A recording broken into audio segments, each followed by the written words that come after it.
le Seigneur a mis cette pensée sur mon cœur, mais c'est une pensée qui n'était pas facile à... Ce n'est pas facile à exprimer, à mettre dans le cœur, oui, quand je le reçois, c'est une évidence, mais quand il faut le transmettre, c'est autre chose. Parce que quand on apporte la parole, on apporte un conseil, il faut qu'on s'examine nous-mêmes. On ne peut pas dire aux autres de faire si nous-mêmes ne sommes pas en mesure de faire pour notre propre vie. Alors, c'est vrai qu'il y a ce combat tout le temps. Le fait de vouloir apporter une parole, il y a toujours ce combat, cette protestation. Et quand il y a ça, moi je dis je suis sur la bonne voie. Parce qu'il y en a un qui ne voudrait pas qu'on apporte cela. Et que c'est vrai que ça, il faut être sensible. Il faut être sensible, frères et sœurs, à tous ces points. Je voulais vous parler, c'est vrai que des épreuves. Mais nous allons commencer par cette première lecture de Matthieu, chapitre 9, verset 49. Et j'intitule ce message, c'est vrai, vie éprouvée, salée de feu et de sel. La vie éprouvée. Donc nous lisons Marc chapitre 9 et verset... Matthieu, tu as dit Matthieu. J'ai dit Matthieu? Eh bien c'est Marc. C'est un évangéliste, mais bon, c'est pas le même. Marc chapitre 9 et verset 49.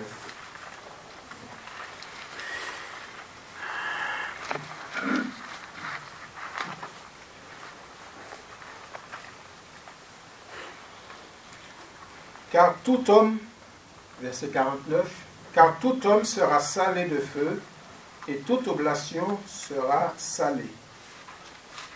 Le sel est une bonne chose, mais si le sel devient sans saveur, avec quoi l'assaisonnerez-vous? Ayez du sel en vous-même, et soyez en paix les uns avec les autres. Amen. C'est vrai, le sel. Nous avons deux éléments, le sel et le feu. Nous savons que le sel, c'est qu'il y a vraiment cette, comment dirais-je, procédé de purification. Je me rappelle que quand j'étais plus jeune, on conservait les aliments, la viande, etc. dans le sel. Et ça se fait toujours. Ça se fait toujours. Mais vu que maintenant il y a le congélateur, tout cela, donc on passe. Mais avant, il n'y avait pas. Moi, je n'ai pas connu le congélateur quand j'étais enfant. Et on conservait tout dans le sel. Pour éviter cette pourriture. La viande était dans le sel. Bien sûr qu'il fallait le dessaler pour qu'on puisse faire le plat qu'il fallait. Et nous voyons aussi donc les sacrifices dans l'Ancien Testament, même dans les offrandes, dans les holocaustes, je veux dire les sacrifices et les holocaustes, tout ce qu'on pouvait offrir à Dieu, il fallait le sel. Comme le Seigneur, Dieu parlait du sel. Tout ce qu'il a inculqué, c'est vrai, à Moïse, et si nous lisons l'Ancien Testament, je vous invite à le lire dans le Lévitique 2, verset 1, et il y en a aussi le Lévitique 2, verset 13. Tout cela, comme il est dit, tu saleras toute oblation, tout sacrifice que tu présenteras, et tu ne laisseras point ton oblation manquer de sel de l'alliance de ton Dieu sous toutes les offrandes que tu offriras du sel. Tu mettras du sel dessus. Non seulement qu'il y avait du sel dessus, mais il fallait que tout soit consumé. Il fallait que tout passe par le feu. Et cette image du sacrifice dans l'Ancien Testament, je ne vais pas développer cela ce matin, ce n'est pas là l'objectif de ma prédication, de mon message, mais c'est pour vous rappeler, nous ne pouvons pas parler donc de sel, de sacrifice, sans remonter justement au peuple d'Israël, sans remonter au peuple de Dieu, sans remonter à la loi de Moïse, et surtout sacrificateur Aaron et ses trois fils, donc qui étaient justement, qui avaient ce service dans ce sacerdoce. Et c'est vrai que le sel, et cette substance devrait être répandu, comme j'ai dit, sur toute oblation, tout sacrifice, et même sur toute offrande, contrairement au levain qui altère les substances. Et c'est vrai, il a ce symbole par un symbole de fidélité et aussi de persévérance, de purification et tout cela. Donc, nous savons, frères et sœurs, que Dieu, il est 3 fois saint. Notre Dieu, il est saint. Et quand nous approchons de lui, il faut que nous soyons saints. Et nous sommes purifiés en Jésus. La mort de Jésus, le sang a coulé, il nous a purifiés. C'est vrai, nous sommes dans ce corps, mais quand nous approchons de Dieu, quand nous approchons de son trône de grâce, le Seigneur, il ne voit plus nos péchés, mais il nous voit justifiés en Jésus. C'est pour cela que la sainteté, c'est la sainteté de Dieu, que ce soit tous ces sacrifices, toutes ces offrandes, et ces hommes qui étaient des pécheurs, ils ne pouvaient pas entrer en contact du Seigneur, en contact de Dieu. Et c'est vrai que, et même le sacrificateur, celui qui offrait le sacrifice, il offrait aussi pour son péché, pour son propre péché, parce que c'était un homme. C'était un homme. Donc vous voyez que, nous voyons s'approcher de Dieu, qu'il faut, on ne peut pas s'approcher de Dieu n'importe comment, même sous prétexte que nous sommes sous la grâce. Que nous sommes sous la grâce. Donc, il nous est dit que nul n'est saint comme l'Éternel. Il n'y a point d'autre Dieu que toi. Il n'y a point de rocher comme notre Dieu, comme nous est dit dans 1 Samuel, chapitre 2, verset 2. C'est vrai que dans l'Ancien Testament, comme je viens de le souligner, sous la loi, il y avait tout un protocole, tout ce protocole, avant d'offrir à Dieu ce sacrifice, action de grâce ou autre, pour que cela puisse être agréé par Dieu et être un sacrifice de bonne odeur, un sacrifice de bonne odeur. Nous trouvons cela dans le Lévitique, chapitre 3, verset 3. Donc, tout holocauste, comme je viens de le dire et je le répète, devait être salé de sel et de feu, signe de purification et signe de pureté. Donc, c'était un sacrifice de bonne odeur. C'était cela qui était agréable à Dieu. Donc, il fallait offrir ce sacrifice, frères et sœurs. Il fallait à cause du péché du peuple, avec les conditions que Dieu avait dictées à Moïse, avec ce choix, comme Aaron. Vous savez que Dieu est précis. Quand vous lisez toutes ces lois, tout ce qu'il fallait faire, tout ce qu'il fallait mettre en place, c'est Dieu qui dictait dans les détails, dans les détails. Parfois, aujourd'hui, on entend, c'est un détail. Vous savez que la parole de Dieu, ce n'est pas un détail. Tout ce que nous trouvons dans la parole de Dieu, c'est que nous aimons bien entendre que c'est des hommes qui étaient inspirés qui ont écrit la Bible, qui ont écrit la parole. Nous le savions. Donc tout ce qui est écrit est inspiré de Dieu.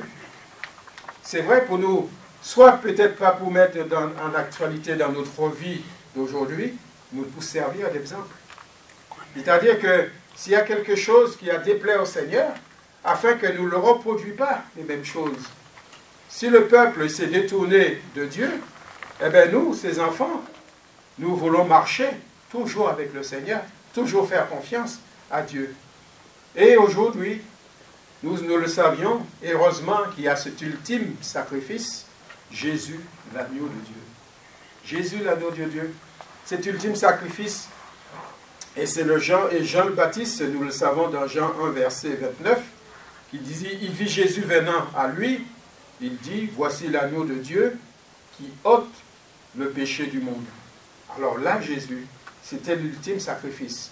Lui, l'agneau de Dieu, Jésus, c'est lui qui pouvait ôter tous les péchés. Jésus, le seul sacrifice valable devant Dieu, pour effacer une fois pour toutes la dette du péché, la dette de nos péchés, par sa mort à la croix. Et par sa résurrection, nous pouvons vivre en nouveauté de vie. En nouveauté de vie. Par la résurrection de Jésus, que nous pouvons nous réunir là ce matin. C'est vrai par sa mort et sa résurrection, frères et sœurs. Sinon, si le Seigneur n'était pas mort, il n'était pas ressuscité, nos rassemblements sera vain. C'est vrai que ce sera inutile.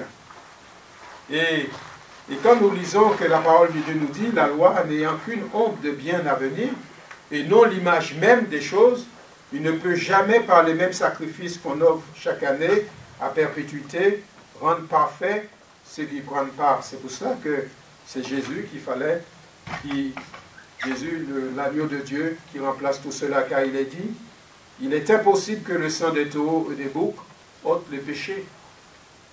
Oui, c'est le sang de Jésus, il a enlevé toutes nos fautes, il a effacé tous nos péchés. Amen.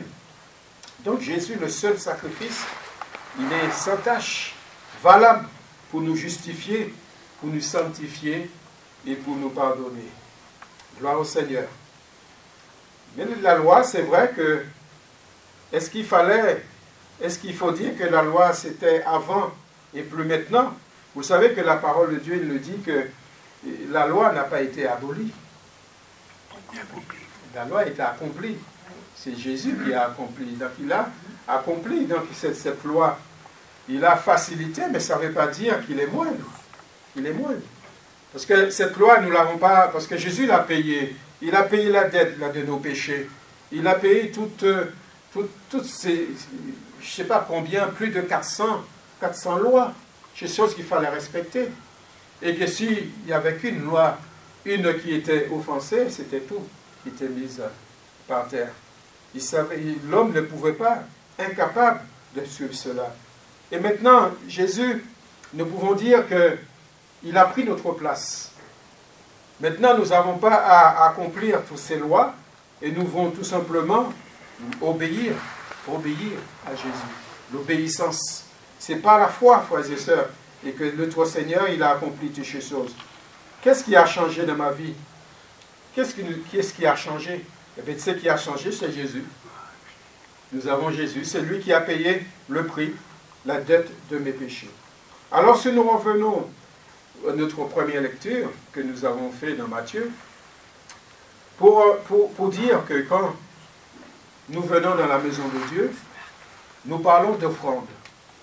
Mais l'offrande que nous parlons, c'est l'offrande de notre être, l'offrande de nos corps, l'offrande de notre être entier. Quand nous venons vers Jésus, je t'offre ma vie, nous l'avons chanté.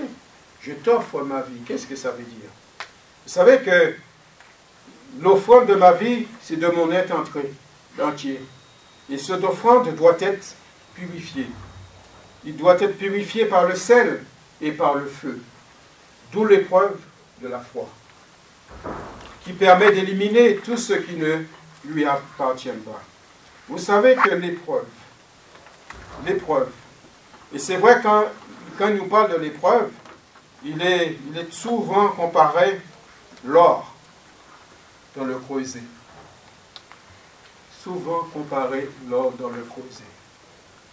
Comme il est dit dans 1 Pierre, chapitre 1, verset 7, afin que l'épreuve de votre foi, plus précieuse que l'or périssable, qui cependant est éprouvé par le feu, ait pour résultat la louange, la gloire, l'honneur, lorsque Jésus paraîtra. Je ne sais pas si vous me suivez bien, mais ce que je vais dire, c'est que Dieu, c'est un Dieu trois fois saint. Il n'y a pas ni ombre vers notre Seigneur, vers notre Dieu. Il n'y a pas de péché. Dans le paradis, il n'y a pas de péché qui entrera. Tout est pur et parfait. Et notre vie, que nous voulons, notre être entier, que nous l'offrons à Dieu, eh bien tout simplement, frères et sœurs, nous devons passer par le creuset de Dieu. Pour purifier tout notre être, pour purifier nos cœurs. Vous savez, quand l'or brut, il est passé dans le creuset, et vous savez qu'est-ce qui reste? Qu'est-ce qui coule? C'est l'or pur. Et tout ce qui est de trop, c'est-à-dire toutes les scories, il est enlevé. Si les scories, le minimum scorie reste dans l'or, l'or n'est pas pur. Et nous savons que Dieu, c'est un Dieu de pureté. Amen. Donc, nos vies qui passent par le creuset, parfois, nous passons par l'épreuve. Nous passons par l'épreuve. Et parfois, on a tendance à ne pas l'accepter. C'est normal. Notre chair n'aime pas souffrir. Qui aime la souffrance? Qui aime? Vous savez, il y a l'épreuve. Je vais peut-être, si j'ai le temps de les développer, il y a l'épreuve qui vient de Dieu. Il y a l'épreuve de la vie. Mais parfois, c'est incontournable. Parce que l'épreuve qui vient de Dieu, c'est pour conforter notre foi. C'est pour enlever, pour ainsi dire, si je prends encore cette image, pour enlever tous les scories, pour éliminer tout ce qui doit être éliminé. Oui, vous savez que quand j'ai lu ce verset, et nous savons que Jésus était avec ses disciples et le Seigneur enseignait ses disciples. Il était en train d'aller vers Capernaum et sur le chemin, c'est vrai que Jésus enseignait les disciples sur sa mort et sur sa résurrection. Et sur le chemin, tous les disciples étaient là, ils discutaient. Vous savez de quoi qu'ils discutaient? Ils discutaient qui serait le plus grand dans le royaume de Dieu. Qui serait le plus grand? Non, ils ne s'inquiétaient pas de dire Seigneur, c'est vrai, il parle de sa mort, parce qu'ils ne comprenaient pas d'ailleurs. Mais Jésus, comme il savait tout, il connaissait tout, il demandait de quoi vous discutez. Et c'est là que, c'est pour vous dire, frères et sœurs, c'est que les priorités de la vie, les choses importantes, parfois, nous passons à côté. Il y a des choses en nous qui ont besoin d'être enlevées, comme dans le cœur des disciples. Il a besoin de connaître Jésus, il faut les enseigner les vraies priorités de la vie, sur l'essentiel, et aussi sur ceux qui ont besoin d'être enlevés dans leur cœur, aussi dans leur esprit. Car chacun, de Matthieu 9, verset 49, car chacun, donc tout homme, sera salé de feu, et tout sacrifice sera salé de sel. L'épreuve, c'est quelque chose, comme je disais, que notre chair n'apprécie pas. Mais l'épreuve de la foi, c'est incontournable et nécessaire pour tous les hommes. Bien des hommes et des femmes ont passé par là. Et il y en a qui passent encore par là. Il y en a qui passeront encore par là. Oui. Parfois, nous voyons, nous entendons les gens qui nous parlent. Votre attention, s'il vous plaît. Le Seigneur connaît toutes choses. Hein? Voilà, c'est comme je disais, frères et sœurs, donc l'épreuve. L'épreuve, c'est de la foi, de notre foi, c'est quelque chose que notre chair n'apprécie pas. Mais l'épreuve de la foi, c'est, moi j'ai envie de dire, c'est incontournable, parfois et nécessaire.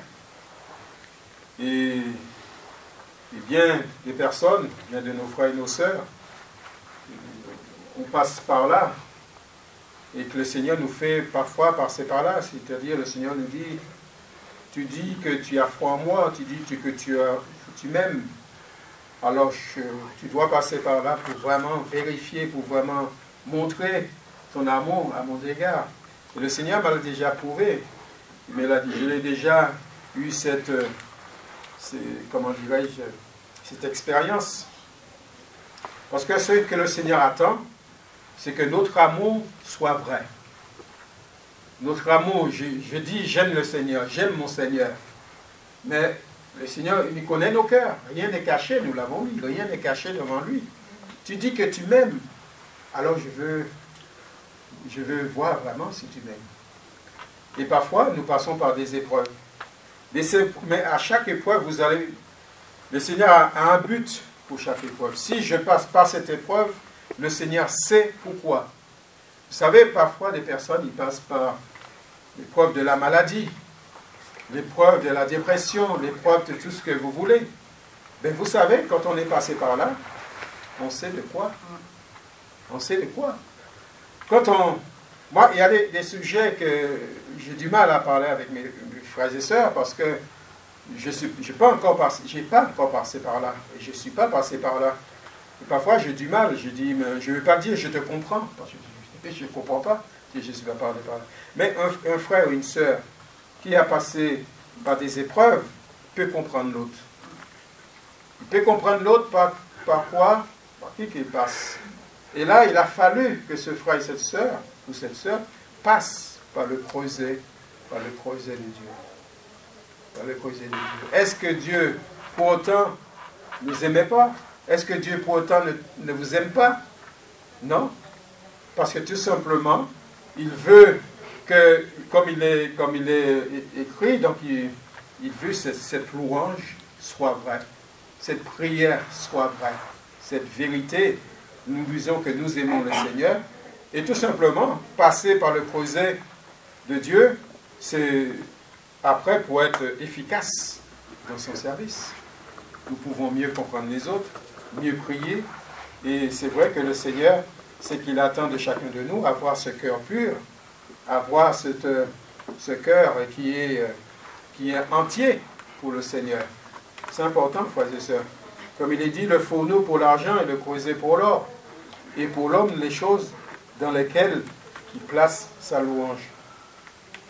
De même que le creuset fait connaître la qualité du métal, en mettant en évidence scorie qui s'y mêlait, de même, si l'on veut se rendre compte de la valeur morale d'un homme, il faut étudier ses goûts, son idéal. C'est comme parfois on dit, dis-moi ce que tu aimes, et je te dirai qui tu es. Et oui, frères et sœurs. Le minerai sort épuré du creuset. L'homme a besoin de l'épreuve du jugement d'autrui. Vous savez que l'épreuve de la foi, quand elle est, ça peut aussi être dans nos familles, dans nos foyers. Dans nos foyers. Nous entendons les mécontentements, les insultes de nos proches. Ça peut être une épreuve. Oui. Comment nous allons réagir? Si tout dans nos cœurs, les sentiments, parce que nous avons les sentiments de Jésus, mais admettons que nous avons des scories dans nos cœurs, nous allons mal réagir. Et parfois, les épreuves que nous pourrons passer avec nos proches, les insultes de nos proches, les mécontentements, c'est une sorte d'épreuve. Oui, il faut passer par cette épreuve. Il faut passer par cette épreuve. Une épreuve de nos proches. Et c'est vrai, c'est comme si c'est le minerai qui est pur, les minéraux, que tout ce qui est scorie puisse s'enlever.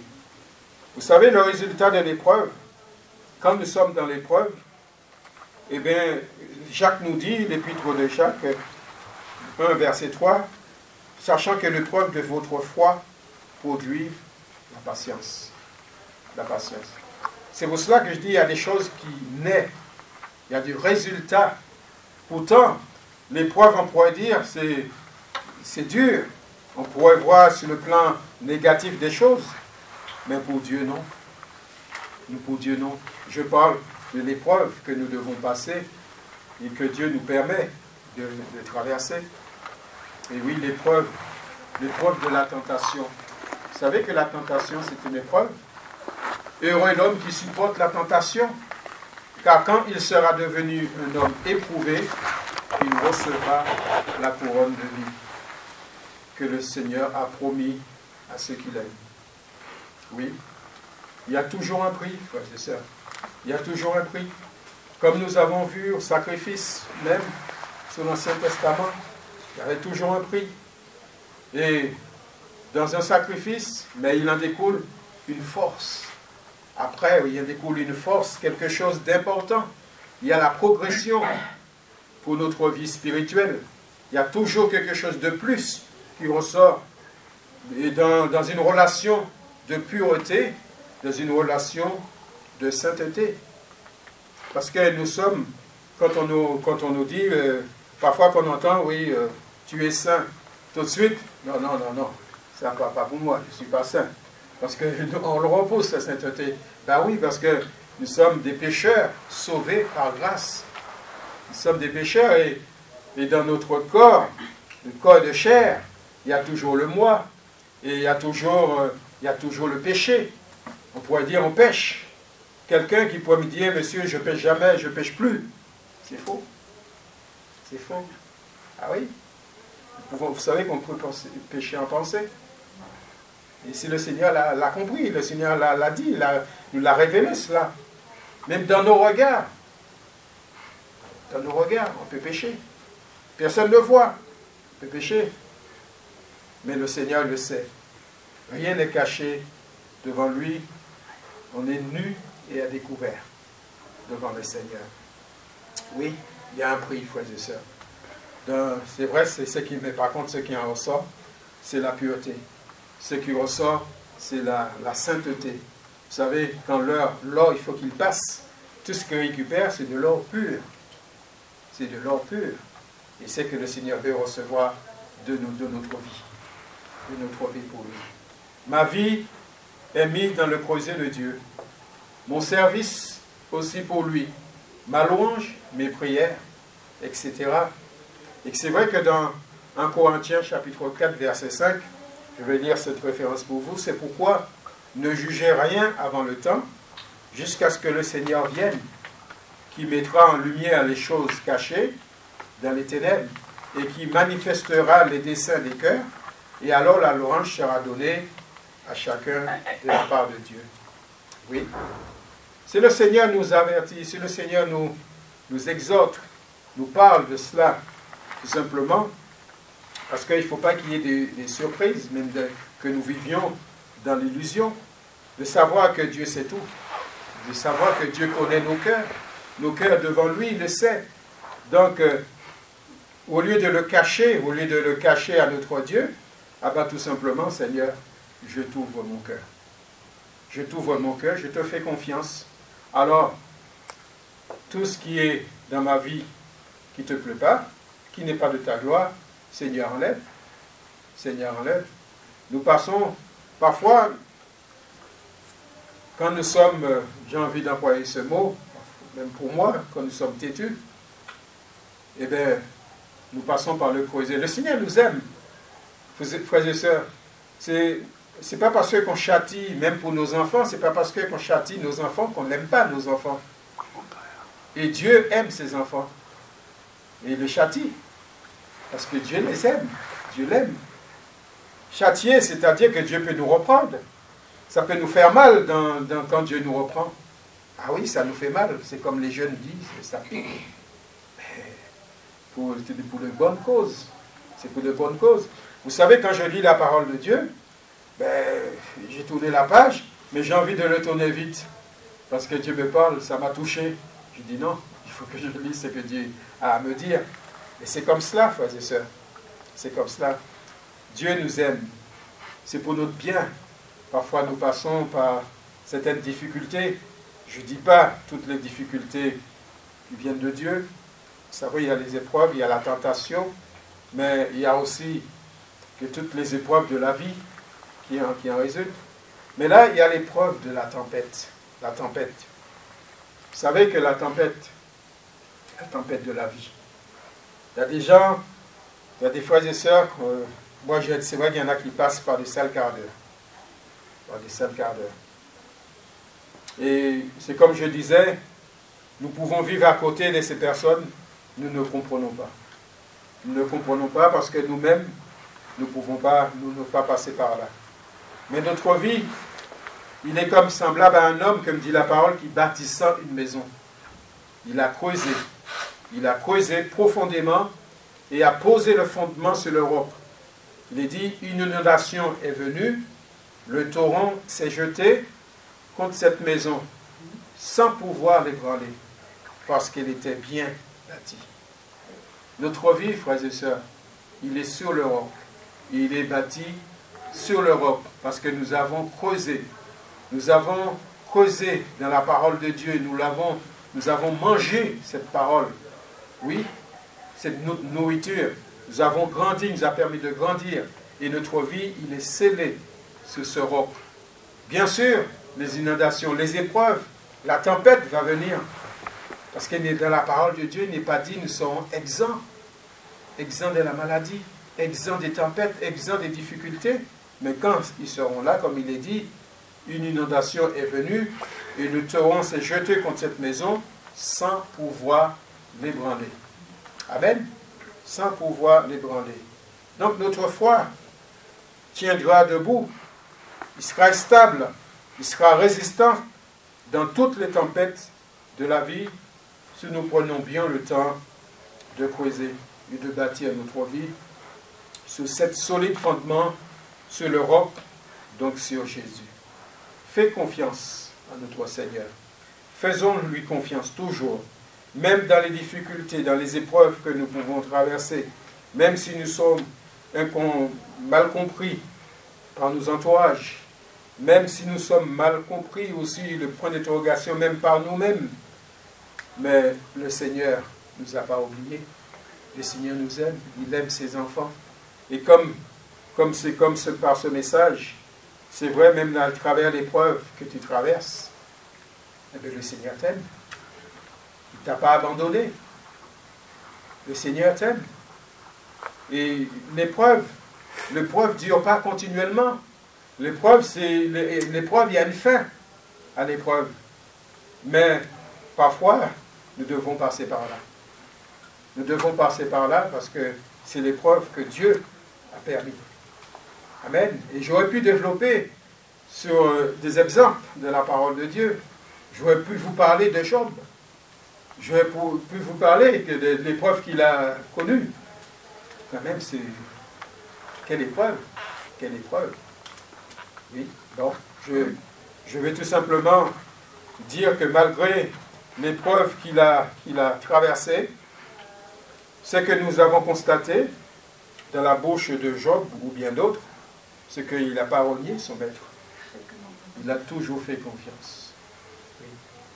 Le dernier a donné, le dernier a repris. Que le nom de l'Éternel soit. C'est facile à dire, frères et sœurs, c'est facile. Tant que nous ne sommes pas, quand nous ne sommes pas dans le feu, c'est facile à dire. Mais quand nous sommes dans le feu, vous savez, le feu, ça brûle.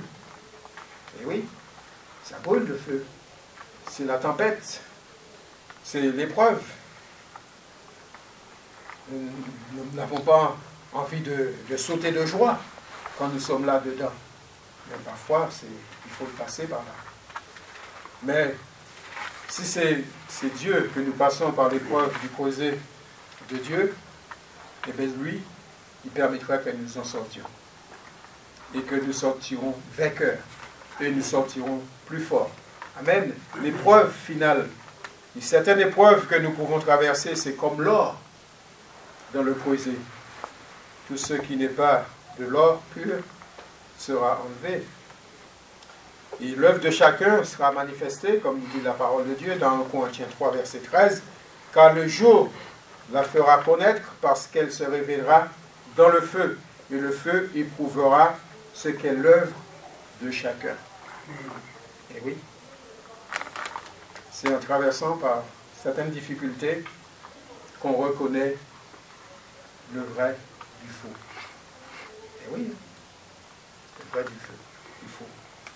Vous savez, c'est la première difficulté que nous pouvons rencontrer dans notre vie spirituelle, que dit Seigneur, je croyais que c'était, que tu me faisais toujours du bien, j'étais toujours sur un tapis, que voilà, jamais de difficulté.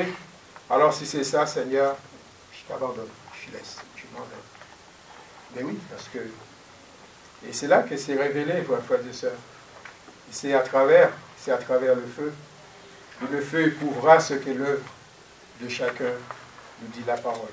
Alors l'importance, c'est l'obéissance à la parole de Dieu. Toujours. C'est l'obéissance à la parole de Dieu. Vous savez, j'ai commencé par tous ces sacrifices, j'ai commencé par tous ces holocaustes, j'ai commencé par l'offrande de notre être entier.